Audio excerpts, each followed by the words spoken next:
우리가 신앙생활을 합니다. 그런데 신앙생활을 하는 도중에 과정 가운데 항상 기쁜 것만 있는 것이 아니겠죠. 낙심되어 또 힘들 때도 있습니다. 내가 하나님을 언제 믿었는지 모를 정도로 헤어나올 수 없는 심각한 상황에 우리가 빠질 때가 있습니다. 천주교에서는 이런 사람들을 냉담자라고 이야기해요. 냉담자.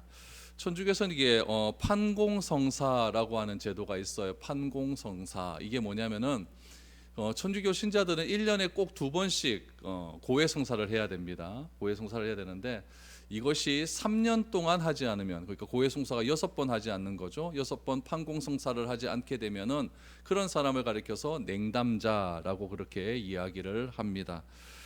이 냉잠자는 교회의 그런 미사나 또 예배에 굉장히 무관심한 그런 신자가 될 수밖에 없는 것이죠. 우리는 뭐라고 이야기하느냐? 우리는 이렇게 마음이 낭망하고 낙심되어 신앙이 흔들리는 그런 상태를 영적 침체에 빠졌다라고 하는 말로 우리는 바꾸어 말을 합니다. 영적 침체에 빠지게 되면 신앙과 관련된 모든 일에서 다 멀어지게 됩니다. 예배도 관심이 없고 기도하는 일에도 관심이 없고, 예전에는 예배 한번 빠지면은 나에게 무슨 큰일이 날 것 같은 그런 느낌도 들었는데 이제는 예배 나가는 것이 더 힘들고 예배 빠지고 예배 드리지 않는 것이 훨씬 마음이 편한 것 같은 그런 느낌이 들 때가 있다라는 이야기죠. 여러분, 이런 일들이 일어난 이유는 무엇이냐면은 나에게 닥친 상황으로 인해서 하나님에 대한 믿음이 흔들리기 때문에 그렇습니다. 영적 침체에 빠지게 되면은 끝을 알 수 없는 긴 터널에 들어가는 것과도 같습니다. 그러면 빨리 그 터널에서 빠져나와야 되는데 여러분, 그 과정이 쉽지가 않고 버티기가 꽤 어렵다는 것을 우리는 알게 됩니다. 오늘 시편 42편은 영적 침체에 빠진 한 시인의 시입니다. 영적 침체에 빠진 그런 상황들을 오늘 시인은 이야기를 하고 있죠. 그러면서 하나님을 애타게 찾고 하나님을 향하여 부르짖지만 하나님은 어디에서 찾을 수 없는 것 같은 그런 느낌을 많이 들게 되죠. 이때 이 시인이 하는 그런 하나님에 대한 외침과 부르짖음이 있습니다. 그것을 통하여서 오늘 11절 말씀에 보면은 제일 하반절에 나는 여전히 하나님을 찬송하리로다 라고 말을 하면서 자신은 영적 침체에서 빠져나갈 수밖에 없다라고 하는 그런 귀한 믿음에 대한 고백을 하게 됩니다. 오늘 이 본문의 사건을 통하여서 이 시인이 어떻게 기도했는지를 우리가 가만히 한번 묵상해 보면 나도 이런 상황에 빠졌을 때 어떻게 기도해야 될까에 대한 기도의 제목과 기도의 내용을 알 수가 있는 것입니다. 오늘 여러분들과 함께 이 시편 42편 말씀을 통하여서 우리 삶 가운데 적용점을 한번 발견해 볼 수 있기를 바랍니다. 저도 침체에 빠질 때가 있거든요. 침체에 빠질 때에 이 시를 읽으면서 이 시의 한 부분이 저에게 굉장히 깊이 다가오는 그런 경험들이 있습니다. 오늘 그런 경험들을 나누면서 한번 하나님을 어떤 분으로 찾아야 되는지 한번 살펴볼 수 있기를 바랍니다. 첫 번째로 우리가 생각해야 될 것은 무엇이냐면은 하나님을 갈망해야 된다. 하나님을 갈망해야 된다. 1절, 2절입니다. 하나님이여 사슴이 시냇물을 찾기에 갈급한 같이 내 영혼이 주를 찾기에 갈급하나이다. 내 영혼이 하나님 곧 살아계시는 하나님을 갈망하나니 내가 어느 때에 나아가서 하나님의 얼굴을 배울까. 여러분, 어렵고 힘들 때일수록 또 신앙이 흔들리고 어려워질 수 있도록 우리가 가장 먼저 생각해야 될 것은 무엇이냐면은 하나님에 대한 목마름이 있어야 된다라는 사실입니다. 시인이 하나님을 갈망하는 이유는 무엇이냐면은 2절 하반절에 보면 분명히 나옵니다. 내가 어느 때에 나아가서 하나님의 얼굴을 배울까. 하나님을 만날 수 있는 확신이 지금 들지 않기 때문에 그렇다라는 이야기죠. 어느 때에 나가서 하나님의 얼굴을 볼지 자기 도무지 믿음이 서지 않기 때문에 그런 겁니다. 시인은 그 하나님이 계시지 않는 상황을 무엇에 비유하고 있냐면은 시냇물이 말라버린 상태로 이렇게 비유를 하고 있습니다. 시인은 하나님을 갈망함을 사슴이 시냇물을 찾기에 갈급한 것 같이 우리 또한 갈망해야 된다라는 사실을 우리가 요구하고 있습니다. 김철수 씨, 저 밖에 한번 나가 보실래요? 부엌에 잠깐 한번 가보십시오. 여기 다 보시면 됩니다. 여기서 갈급하다라고 하는 구약의 동사가 나와요. 갈급하다라고 하는 말이 나오는데 이 갈급하다라고 하는 말이 구약 성경에 딱 2번 나옵니다.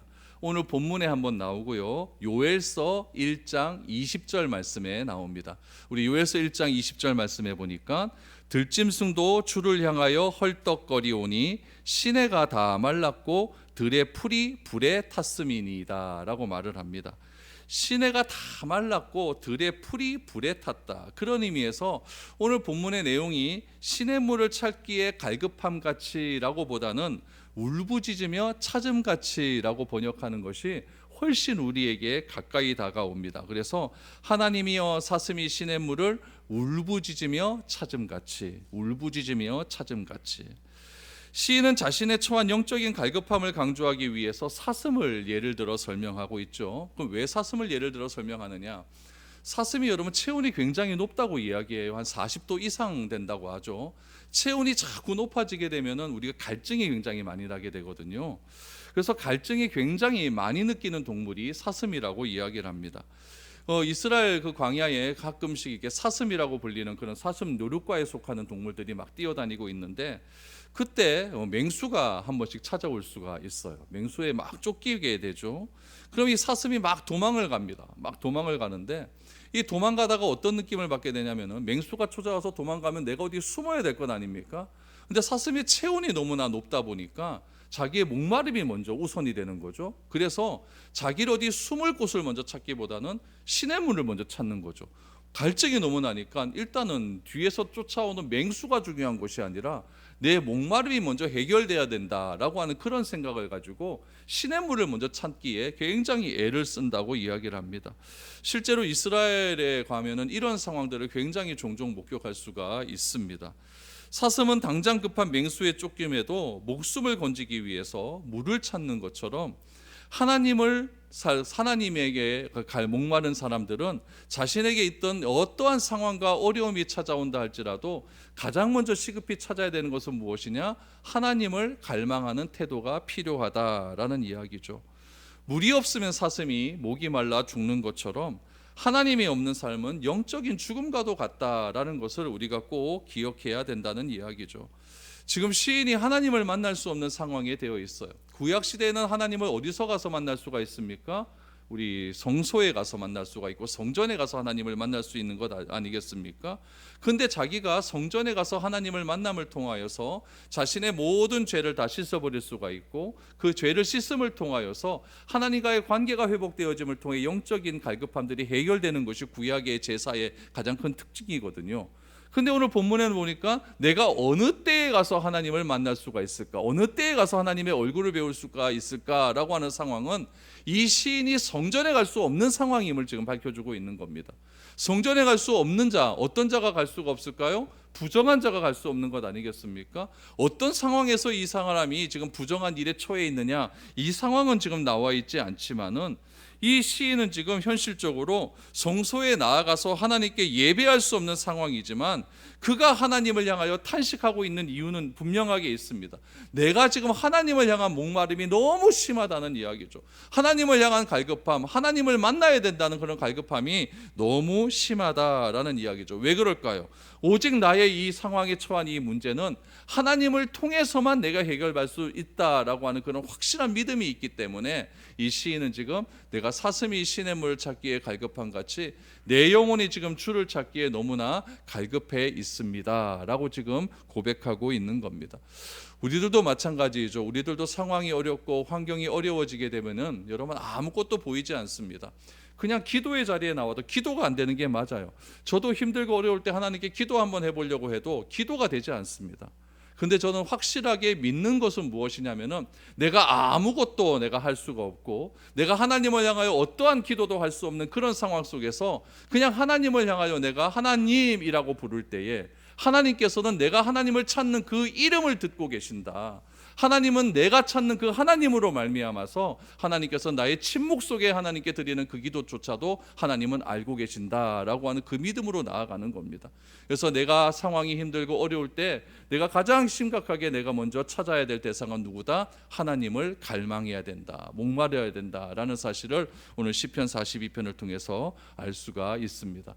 두 번째로 우리가 해야 될 것은 무엇일까요? 하나님을 소망해야 됩니다. 하나님을 소망해야 된다. 우리 3절 4절 말씀 한번 보시죠. 사람들이 종일 내게 하는 말이 내 하나님이 어디 있느뇨 하오니 내 눈물이 주야로 내 음식이 되었도다. 내가 전에 성의를 지키는 무리와 동행하여 기쁨과 감사의 소리를 내며 그들을 하나님의 집으로 인도하였더니 이제 이 일을 기억하고 내 마음이 상하는도다 라고 말합니다. 현실적인 어려움으로 인하여서 하나님을 찾고 하나님을 갈망하고 있을 때 주변의 사람들이 자꾸 말을 겁니다. 여러분, 어려운 일이 있을 때 보통 하나님을 모르는 사람들은 자기 나름대로 해결하려고 하지 않습니까? 근데 하나님을 믿는 사람들은 어떻게 했느냐? 일단 하나님을 좀 찾기에 좀 애를 쓴다는 이야기죠. 그래서 교회도 가보고 말씀도 읽고 기도도 하면서 어떻게 해서든지 하나님을 좀 찾으려고 애를 쓴다라는 이야기입니다. 그런데 그 주변의 사람들이 뭐라고 이야기하냐? 그렇게 해서 문제가 해결되겠느냐라고 말하면서 그 사람을 조롱한다라고 하는 거죠. 그 조롱의 핵심이 오늘 본문에 보면 뭐라고 나와 있냐면은 내 하나님이 어디 있느냐. 여러분 한번 생각 한번 해보세요. 지금 시인은 제일 힘든 게 무엇입니까? 어디를 가도 하나님의 얼굴을 뵙지 못할 것 같은 두려움이 있는 겁니다. 하나님을 만나지 못할 것 같아요. 그런데 주변의 사람들은 무엇이냐? 내 하나님이 어디 있느냐? 나의 의심스러운 그런 마음을 완전히 찍어버리는 거죠. 그럼에도 불구하고 내가 어떻게 해서든지 하나님을 갈망해서 하나님께로 뭔가 좀 해보고 싶은데 주변의 사람들이 자꾸 긁는 겁니다. 네 하나님이 어디 있느냐? 교회 간다고 뭐가 해결되느냐? 기도한다고 뭐가 되는 거느냐? 네가 지금 그렇게 하려면 사람도 찾아다녀보고 은행도 찾아가고 좀 인맥을 동원해서 문제를 해결하려고 노력을 해야 되지, 기도한다고 문제가 되는 것이 뭐가 있느냐라고 이렇게 조롱을 한다는 이야기죠. 하나님은 우리의 도움이 되지 않는다는 겁니다. 그런 말을 가만히 듣고 있으니까 내가 한 행동이 잘못된 건가, 내가 하는 이런 방법이 잘못된 건 아닌가에 대한 의문이 자꾸만 들기 때문에 오늘 시인은 3절 말씀해 보니까 무엇이라고 이야기합니까? 내 눈물이 주야로 흘러나오는도다. 그러니까 이게 눈물만 자꾸 나온다는 이야기예요. 눈물만 나온다. 여러분, 특히 현실 속에서 나를 향하여서 방법이 잘못되었다라고 하는 어려움을 인해서 눈물이 나요. 근데 자꾸 과거에 그런 눈물 속에서 무엇이 생각나느냐? 자꾸 과거에 하나님과 함께 했던 그런 시간들이 생각이 나는 겁니다. 여러분들도 힘들 때 보면 내가 옛날에 그런 일들 많이 했었는데 이런 기억 나지 않습니까? 오늘 4절 말씀에도 보니까 시인이 사람들이 말하는 그런 조롱 속에서 과거에 자기가 하나님을 섬겼던 일이 생각나는 거예요. 4절에 보니까 성의를 지키기 위해서 무리와 동행한다라는 것은 예루살렘으로 올라가면서 예배한다는 이야기예요. 우리 시편 140편 이하를 계속해서 보시면요, 예루살렘 성전을 향하여 부르는 노래들이 나와요. 오라 우리가 여호와를 향하여 소리 지르자, 우리 주께로 나아가자. 예루살렘 성전을 향하여 부르는 노래들이 많이 있거든요. 예루살렘으로 올라가 예배하면서 이스라엘과 함께 그 축제에 참여했던 그때의 일이 자꾸 생각나는 겁니다. 시는 과거에 하나님의 절기를 지키기 위해서 정말 많은 사람과 즐거워하고 기뻐하며 감사의 찬양으로 하나님을 높였던 그런 경험이 있었던, 믿음이 좋았던 그런 사람이었다는 이야기죠. 근데 지금은 어떻습니까? 그 일이 기억 속의 일이 되었고 나와 함께 하나님을 찬양하며 환호했던 사람들은 내 곁에 아무도 없습니다. 아무도 없습니다. 그때 하나님을 찬양했던 그런 사람들이 오히려 나를 향하여 손가락질하면서 내 하나님이 어디 있느냐라고 오히려 조롱하던 그런 일들이 자꾸만 자기 삶 가운데 일어나고 있다라는 이야기죠. 그래서 시인은 현실의 어려움 상황 속에서 과거에 하나님을 노래했던 그런 일들을 회상하면서 지금 뭐 하고 있느냐? 현실의 상황을 너무나 한탄하고 있는 겁니다. 앞에서 어떻게 해서든지 내가 하나님으로 향하여서 이 일을 좀 해결해 보겠다, 하나님께 나와서 갈망하고 있는데 그런다고 네가 무슨 일이 되겠느냐? 자꾸 그런 얘기 자꾸 들으니까 과거에 내가 하나님을 섬겼던, 하나님을 기뻐했던 그런 이야기들, 그런 생각들이 자꾸 나는 거죠. 여러분, 우리도 이럴 때가 있습니다. 내가 교회 다니면서 실족할 때 있지 않습니까? 시험에 들고 또 극심한 고통에 있어서 교회에 나가지도 않고 예배를 드리지도 않고 기도 생활도 하지 않을 때가 있습니다. 그런 삶이요, 여러분, 하루 이틀 지나고 1년, 2년이 지났습니다. 그러던 중에 나를 고통스럽게 했던 모든 상황들이 시간이 지남에 따라서 해결이 되었습니다.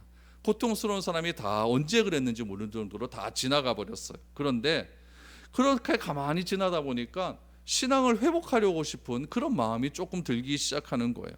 그래, 내가 교회든 이제 나가야 되지. 그런 생각이 드는 거죠. 그때 여러분 어떤 생각이 드냐면은 내가 수련회 때 기도하면서 눈물 흘렸던 그런 생각이 나는 거예요. 또 청년 시절에 하나님을 찬양하고 또 경배하며 전심으로 주를 위하여 헌신했던 그때의 기억이 자꾸만 나는 거죠. 그래서 그때가 참 좋았다라고 이렇게 과거를 회상해 보지만은 현실의 삶을 가만히 살펴보면은 과거에 주를 찬양했던 그때로 다시 돌아가는 것이 쉽지가 않습니다. 왜냐하면 함께 기도하고 함께 찬송하고 함께 성경 공부하면서 나를 위해서 눈물을 흘리며 기도해 주었던 그 사람들이 내 주변에 아무도 없기 때문에 그래요. 교회를 가보려고 하면 다 낯섭니다. 낯설고 교회 그래 가보려고 하니까 아유 웬일이냐 이런 이야기를 하게 되니까 내 마음 가운데 너무나 타는 마음이 너무나 크다는 이야기죠. 시인도 똑같은 거예요. 과거의 기억 속에 눈물을 흘리며 기도하던, 눈물을 흘리며 찬양하던, 예루살렘 성전에 올라가면서 그렇게 기뻐하며 노래했던 그때가 참 좋았다고 하지만 현실은 어떻습니까?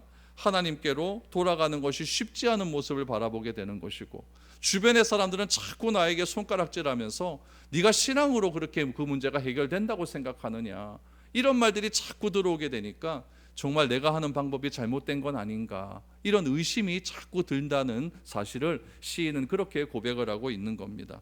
그때 시인이 정신이 번쩍 드는 거죠. 내가 이래서는 안 되겠다. 그러면서 시인이 하는 외침이 무엇이냐? 여러분 자기 자신을 향하여 외치기 시작합니다.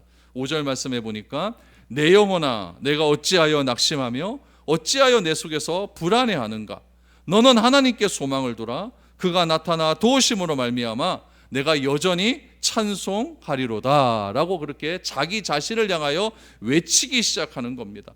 여러분 꼭 기억하십시오. 모든 사람이 나를 조롱합니다. 어떤 사람이 나를 향하여 손가락질을 합니다. 예수 믿어서 뭐 하느냐라고 그렇게 외칠 때가 있습니다. 그때 여러분 내가 해야 될 것은 무엇이냐면은 내가 나 자신을 향하여 외쳐야 된다는 거예요. 뭐라고 외칩니까? 내 영혼아 내 영혼아 이렇게 외쳐야 된다는 거예요. 내 영혼아 내가 나를 향하여 불러야 된다는 이야기죠. 여러분 신앙이 무엇인지 아십니까? 신앙이란 무엇이냐? 내가 나를 향하여 명령할 수 있는 능력이 신앙입니다. 내 영혼아 내가 어찌하여 낙심하느냐? 내 영혼아 내가 어찌하여 낭망하느냐? 신앙은 바로 그런 거예요. 신앙이란 무엇인가? 신앙은 나를 향하여 명령하는 능력도 신앙이라고 할 수 있지만 신앙은 나를 향하여 격려하고 위로할 수 있는 힘도 바로 신앙이라는 이야기죠. 어떻게 시인은 위로합니까? 너는 하나님께 소망을 둬야 돼. 그가 나타나 너를 도우심으로 말미암아 우리는 여전히 찬송할 수 있는 거야. 이렇게 내가 나 자신을 향하여 위로할 수 있는 능력도 무엇이다? 신앙이라는 이야기예요. 그러므로 신앙이란 누구도 격려하지 않는 그런 상황이 닥쳤을 때 아무도 나를 위로해 주지 않을 것 같고 아무도 나를 이해하지 않을 것 같은 그런 상황이 닥쳤을 때에 내가 나 자신을 향하여 격려할 수 있는 힘과 능력이 무엇이다? 신앙이라는 이야기예요. 그래서 신앙이 좋다라고 하는 것은요 내가 어려움에 겹쳤을 때 딱 드러나는 거예요. 다 나를 향하여 손가락질할 때 내가 나를 향하여 외칠 수 있는 겁니다. 내 영혼아 내 영혼아 너 그렇게 있어서 되겠느냐? 주를 바라봐라 주를 바라봐라. 어찌하여 낙심하여 그 일 때문에 네가 두려워하고 있느냐 이렇게 외칠 수 있는 그런 능력이 우리 가운데 있어야 된다라는 이야기죠. 그때 여러분 마음 가운데 두 가지의 마음이 딱 듭니다. 내가 나를 향하여 막 외치기 시작하죠. 그때 나를 향하여 두는 두 가지 마음. 첫 번째 마음은 무엇이냐면은 주변의 조롱을 받고 고립되어 낙심하는 나 자신입니다. 자꾸 사람들의 영향을 받는다는 이야기죠. 안 좋은 소리에 영향을 받아서 그래 내가 뭘 할 수 있겠어 낙심하는 나 자신. 또 다른 상황의 나 자신은 무엇이냐면은 낙심의 상황에서 돌이켜서 하나님께 소망을 두고 하나님을 향한 예배의 자리로 회복하고 싶은 나 자신. 이 두 개가 막 싸우기 시작하는 거예요. 불안의 자아와 믿음의 자아가 내 안에서 막 갈등하는 거죠. 불안의 자아의 출발은 무엇입니까? 낙심이에요. 내가 낙심하니까 자꾸 불안해하는 거죠. 일이 어떻게 돼? 난 그래 안 돼. 그러니까 자꾸 불안하는 거죠. 이런 믿음의 자아의 출발점은 무엇입니까? 하나님을 향한 소망이에요. 그래 하나님께서 해결해 주실 거야. 하나님께서 어떻게 해서든지 이 상황을 극복할 수 있는 힘과 능력을 주실 거야. 그래서 낙심의 결론은 불안이지만 소망의 결론은 무엇이냐? 하나님의 도우심으로 말미암아 나는 지금도 찬송할 수 있다. 이런 능력이 나타날 수 있다는 이야기죠. 그러므로 현실의 문제 때문에 고통받고 소외받고 고난 속에 있을 때에 우리가 가져야 할 마음가짐은 무엇이다? 하나님을 향하여 소망을 품는 겁니다. 오늘 시인도 그렇게 말하지 않습니까? 내 영혼아 내가 어찌하여 낙심하느냐? 내가 어찌하여 네가 불안해하느냐? 그러나 나는 하나님을 향하여 소망을 두고 지금 여전히 내가 주를 찬송하리로다. 5절 말씀 하반절 다시 보십시오. 내가 여전히 현재 시대입니다. 내가 현재 진행형 시대예요. 내가 지금도 내가 하나님을 찬송할 수 있다.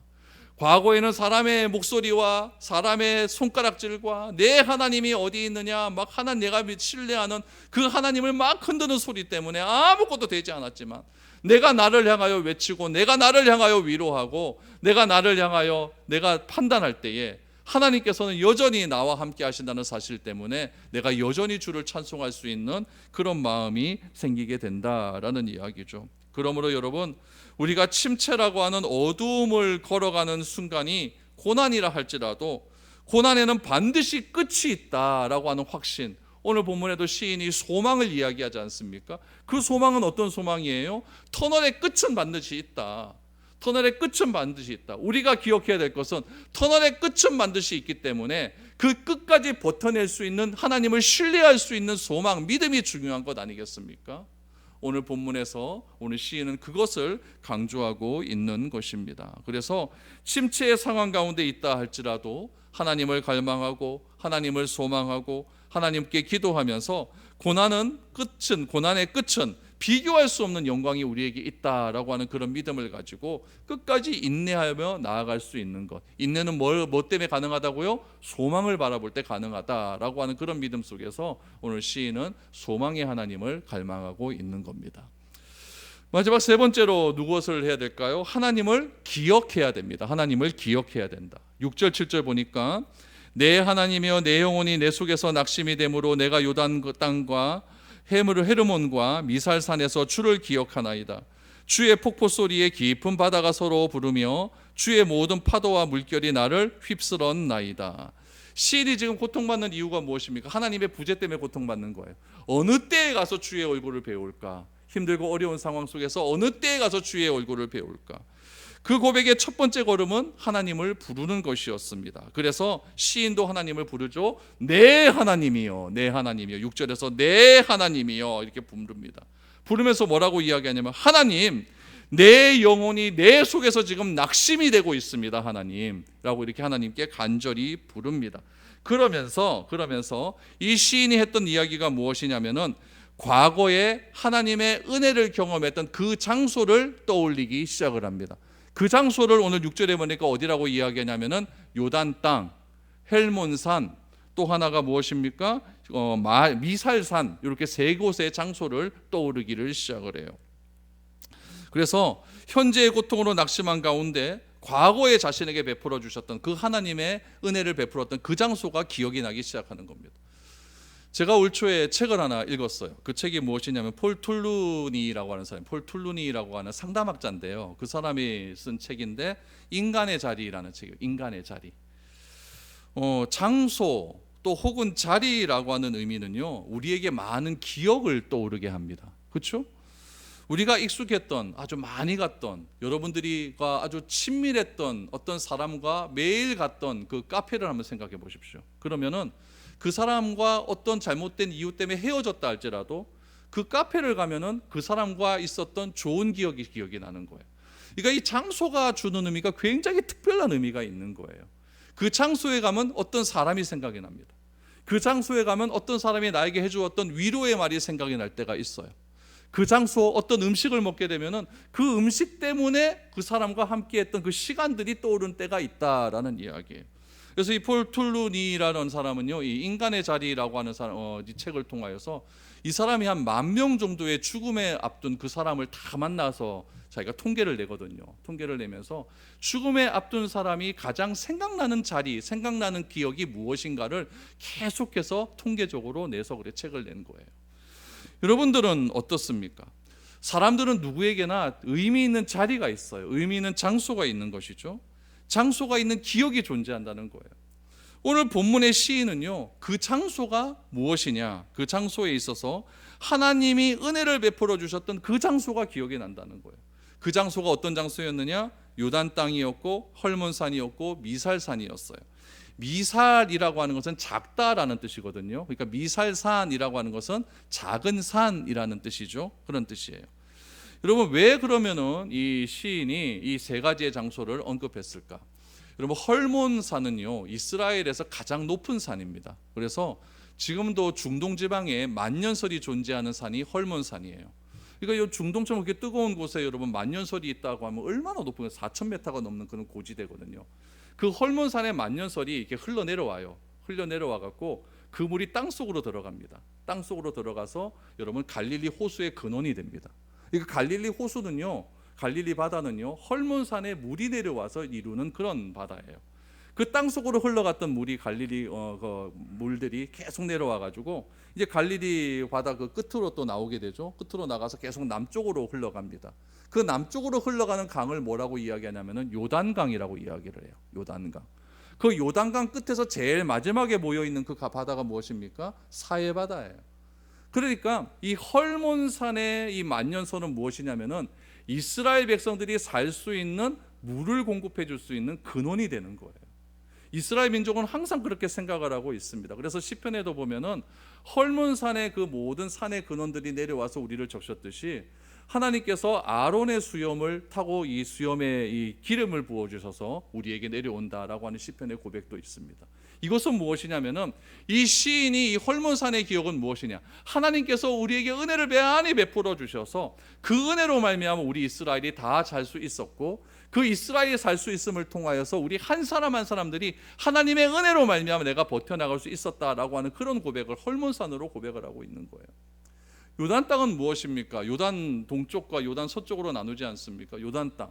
요단 동쪽에는 여러분, 요단 동쪽에는요, 이스라엘 민족들이 땅을 차지할 때 굉장히 그 자리가 좋았거든요. 그래서 이스라엘의 두 지파 반이 요단 강을 건너지 않고 그 요단 동쪽에 머물지 않습니까? 왜 그러는가? 거기는 너무나 자리가 좋고 풀이 많고 그런 곳이었기 때문에 목축하기에 너무나 좋은 자리였거든요. 그러니까 먹고 살 수 있는 모든 문제가 거기서 다 해결될 수 있는 그런 곳이었기 때문에 그렇다라는 거예요. 미살산은 무엇입니까? 너무나 작은 산이죠. 그 작은 산조차도 하나님의 도움이 없으면 그 산조차가 산이 그렇게 생성될 수 없다는 것을 그렇게 은유적으로 지금 묘사하고 있는 것이죠. 그렇게 이 시인은요, 이 과거에 하나님께서 베풀어 주셨던 그 요단과 헐몬산과 미살산에서 주셨던 그런 은혜를 기억하고 있는 거예요. 그런 은혜를 기억하면서 7절 말씀해 보니까 여러분 폭포와 같은 그런 소리를 얘기를 하고 있습니다. 폭포 소리, 파도 소리 이런 얘기를 하지 않습니까? 이것은 무엇이냐면은 지금 시인이 당하고 있는 고통을 이야기하는 거예요. 실제로 여러분 7절에서 요단강 상류에서 떨어지는 여러분 위력적이고 깊은 물의 표현은요, 굉장히 그 땅 지금도 지금 경험할 수가 있어요. 이스라엘 최북단을 뭐라고 이야기하냐면요, 텔단이라고 그래요. 텔단. 텔은 무슨 의미냐면 히브리어로 언덕이란 뜻이에요. 단, 그러니까 단의 언덕이란 뜻이죠. 그래서 단에서 부엘세바까지 그러잖아요, 그렇죠? 그러니까 단은 제일 북단이에요. 제일 북단은요, 굉장히 우리가 상상할 수 없을 만큼 푸른 초원이 막 우거져 있습니다. 우거져 있는데 헐몬산에서 내려오는 그 물줄기가요, 폭포를 이루어요. 폭포를 이루는데 그 폭포의 이름이 무엇이냐면은 굉장히 큰 폭포예요. 바니아스라고 하는 폭포인데요. 그 바니아스 폭포를 진짜로 실제로 가보면은 정말 멀리 떨어져 있는데도요, 그 폭포 소리가 굉장히 심하게 들립니다. 그러니까 숲이 완전히 웅거져 있으니까 그 폭포 소리가 완전히 산에서 막 메아리가 쳐져 갖고 그렇게 우리에게 들려오기 시작하는데 정말 크게 들려와요. 그러니까 이 시인은요, 그런 것들 다 경험을 하는 거죠. 이 폭포 소리와 같은 그런 웅장한 그런 그 폭포 소리가 나에게 닥친 고통과도 같다는 이야기예요. 하나님께서 자신에게 장소에게 주셨던 그 은혜를 기억하면서 그 폭포와 같은 그런 굉장한 큰 고통이 자신에게도 동일하게 있다는 이야기예요. 그런 환경 속에서 8절 말씀에서 뭐라고 이야기하냐면은 낮에는 여호와께서 그의 인자하심을 베푸시고 밤에는 그의 찬송이 그에게 있어 생명의 하나님께 기도하리로다라고 말합니다. 시인이 얘기해요. 하나님께서 자신에게 끊임없이 인자를 베푸시는 생명의 하나님으로 지금 고백하고 있는 거예요. 살아계신 하나님이 자신에게 생명을 주시는 근원임을 하나님께 기도하고 있는 겁니다. 물의 근원이 어디서 나온다고요? 헐몬산 만년설에서 나오듯이 나의 모든 생명의 근원은 누구에게 있다? 하나님께 있다는 이야기예요. 그래서 시인이 이렇게 기도할 수 있는 이유는 무엇이냐? 바로 하나님을 기억했기 때문에 그렇다는 거예요. 저도 과거에 힘들고 절망적인 상황이 있을 때마다 하나님께 간절히 찬송하고 기도했던 그런 장소에 대한 기억이 있습니다. 제가 94년도에 군대에서 제대했거든요. 제대했는데 군 생활이 저는 별로 그렇게 좋지가 않았어요. 편안하긴 편안했는데 이 고참들이 좀 많이 괴롭혔어요. 그래서 교회도 잘 못 가게 했고 좀 심하게 좀 이렇게 괴롭힘이 많았습니다. 그래서 굉장히 군대 가는 게 교회 가는 게 어렵고 신앙생활 하는 게 어렵고 내가 92년도에 제가 처음 구원의 확신이 들었는데 92년도에 구원 확신 들고 군대 갔다가 94년도에 제대하니까 이게 사람이 완전히 신앙이 다 날아가 버린 거죠. 그런 상황에서 제대하고 완전히 막 헤매는 그런 영적으로 헤매는 그런 시절이 있었습니다. 그때 제가 어디를 갔었냐면요. 온누리교회를 갔어요. 서빙건도에 있는 온누리교회에 갔었는데 그때 많은 사람들이 찬양을 하고 있었어요. 무대에는요 피아노 한 대만 딱 있었고요. 앞에는 어떤 여성분 한 분이 마이크를 들고 가만히 이렇게 기도를 하고 있었어요. 한 1000명쯤 모였던 그런 장소에 있는 것 같아요. 그런데 한마디의 소리도 들리지 않았습니다. 정말 조용하게 있었어요. 그 가운데 피아노 소리가 그냥 하나씩 치는 피아노 소리가 들리기 시작하는 거예요. 그 피아노 소리가 어떤 소리였냐면요. 목마른 사슴 시냇물을 찾기에 갈급한 같이 그 소리였어요. 우리 경배와 찬양 보면 목마른 사슴 시냇물을 찾아 그 찬양 있죠? 그 찬양에 대한 전주가 탁탁탁 하나씩 이렇게 들리기 시작을 하는데 여러분 사람들이 그 순간에요 다 손을 들기 시작하는 거예요. 그 순간에 사람들이요 막 뭐 흐느낄 수 없는 이상한 감정이 막 느껴지기 시작을 하는 거예요. 저에게도 막 감당할 수 없는 막 이상한 느낌들이 막 들려오기 시작을 했어요. 그때 제 눈에 탁 보이는 분이 한 분 계셨는데 맨 앞에 계신 분이었어요. 맨 앞에 계신 분이 머리가 하얘요. 머리가 하얗고 나이도 한 70 넘으신 그런 남자분이었어요. 그분이 손을 탁 들면서 목마른 사슴 시냇물을 찾아 헤매이듯이 그 찬양을 하는데요. 제 눈에 보여요. 그게 막 눈물을 흘리면서 정말 갈급하게 하나님을 부르는 그런 모습들이 제 눈에 들어오기 시작하는 거예요. 그러면서 저 안에도 막 그냥 성령의 느낌일까요? 막 그런 느낌이 확 들기 시작하는데 여러분 우리는 그러잖아요. 화려한 밴드가 있어야 되고 그 밴드 속에서 아름답게 찬양할 수 있는 화음일 수 있는 코러스 찬양팀이 있어야 되고 또 그런 것들을 잘 활용할 수 있는 음향이 있어야 되고 이런 것들을 통해서 우리가 하나님께 더 가까이 나아갈 수 있다라고 생각이 되는데 저는 그때 느꼈던 것은 무엇이냐면은 그러한 것들이 어쩌면 우리가 하나님을 잠잠히 바라보는데 방해가 될 수 있는 그런 요소가 될 수가 있다. 그냥 피아노 소리 잠잠하게 들려지는 그런 피아노 소리 하나와 그냥 앞에서 찬양 인도하시는 그런 분이 목소리 크게도 하지 않고 그냥 여성분이 잠잠하게 목마른 사슴 시냇물을 찾아 헤매이듯이 그런 찬양을 부를 때에 하나님께서 강력하게 우리 가운데 찾아와 주시어서 나에 있는 모든 것들이 막 회복되는 그런 감격을 막 느낄 수 있도록 그런 은혜를 베풀어 주셨어요. 그래서 저는 한 번씩 느껴집니다. 제가 힘들고 어려울 때마다 그때 그 순간이 막 기억이 나는 거예요. 94년이면 지금부터 한 30년 전 아닙니까? 그때의 기억이 생생하게 기억이 나는 거예요. 그래서 제가 한번 교회에 있을 때 너무나 힘들었던 적이 있었거든요. 막 병이 오고 몸무게가 막 20kg씩 빠지고 막 고통 가운데 있고 아무것도 하지 못하고 그래서 그 교회를 사임하고 아무것도 못했을 때 제가 제일 먼저 찾아갔던 곳이 바로 그곳이었어요. 그곳에 가서 다시 회복하고 다시 시작할 수 있는 그런 은혜를 하나님께서 허락해 주신 것이죠. 여러분 힘들고 어려울 때마다 우리가 기억해야 될 것은 무엇이냐면은 여러분 다 그런 경험이 있잖아요. 과거에 하나님께서 나를 만나 주셨던 그 장소, 그 기억들 그런 것들을 다시 한번 생각하면서 그런 것들 속에서 내가 다시 한번 빠져들어가는 자세가 필요합니다. 대구에 계신 분들은 대부분 이야기하는 것이 주암산기도원 사자바위가 그렇게 하나님을 만났던 하나님을 향하여 부르짖었던 그런 곳이라고 하더라고요. 내가 낙심되고 어려웠을 때 그런 곳도 한번 찾아가 보는 거예요. 그래서 내가 그렇게 외쳤던 그런 하나님이 지금 도대체 어디 있습니까? 하나님 나와 함께 하옵소서. 함께 하신 그 하나님을 내가 간절히 찾습니다 라고 그렇게 기도할 때에 나의 영적인 모든 부분들이 해결될 수 있는 그런 은혜가 넘쳐날 수 있는 겁니다. 그렇게 이 시인은요 또 장소에 대한 기억을 이야기하기 시작합니다. 그러면서 9절 10절을 보십시오. 내 반석이신 하나님께 말하기를 어찌하여 나를 잊으셨나이까? 내가 어찌하여 원수의 압제로 말미암아 슬프게 다니나이까 하리로다. 내 뼈를 찌르는 칼같이 내 대적이 나를 비방하여 늘 내게 말하기를 내 하나님이 어디 있느냐 하도다 라고 말하죠. 여러분 지금 시인이 자기를 괴롭히는 사람을 어떻게 표현하고 있냐면은 3절에 보니까 조롱하는 사람들, 9절에 보니까 원수, 10절에 보니까 대적 이렇게 이야기를 해요.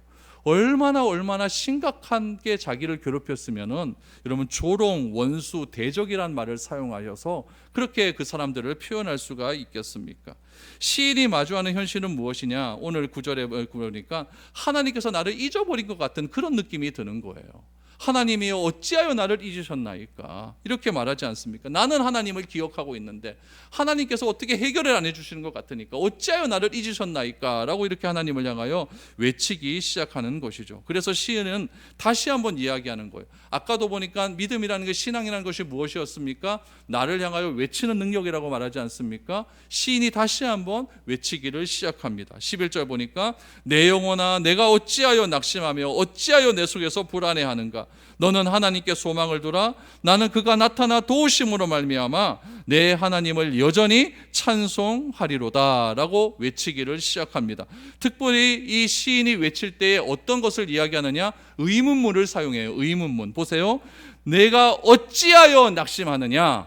묻지 않습니까? 어찌하여 낙심하느냐? 어찌하여 불안해하느냐? 어찌하여 너는 그렇게 나타나느냐?